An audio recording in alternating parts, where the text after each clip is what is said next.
संसद के दोनों सदनों में कुल मुस्लिम सांसदों की संख्या 40 है, जिसमें से 24 लोकसभा में और 16 राज्यसभा में हैं। तथा ये जानकर आप अचंभित हो जाएंगे कि दोनों सदनों के ये सांसद भाजपा के राज्यसभा सांसद गुलाम अली को छोड़कर विभिन्न पार्टियों और विभिन्न प्रदेशों से होने के पश्चात भी एक सुर में वक्फ बोर्ड में किए गए संशोधन का विरोध कर रहे थे, जबकि इसके अतिरिक्त संसद में 503 सांसद गैर मुस्लिम अधिकांश हिंदू थे, जिसमें से मात्र 288 ने ही वक्फ बोर्ड में संशोधन की सहमति दी।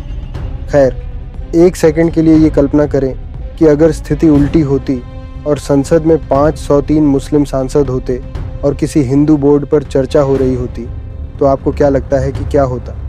मेरे ख्याल से ऐसे में कोई चर्चा फर्चा नहीं होती, बल्कि 2 मिनट में पूरे बोर्ड को निरस्त कर सारे मंदिर ढा दिए जाते और सारी ज़मीन पर कब्जा कर लिया जाता।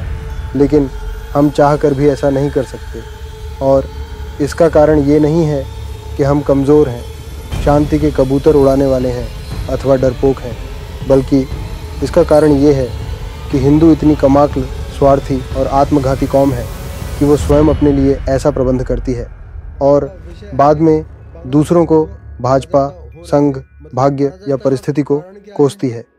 क्योंकि सबसे मुख्य सवाल ये है कि ऐसे खतरनाक वक्फ बोर्ड का समर्थन करने वाले लोग आखिर संसद में पहुंचे कैसे?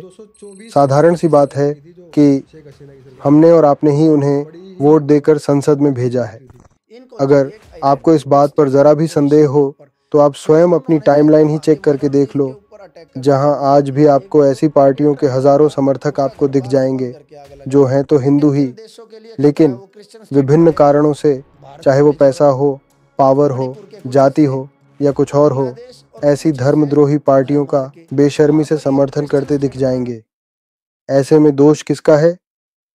दूसरों का या फिर स्वयं हम हिंदुओं का? सोचना इस विषय पर। जय हिंद।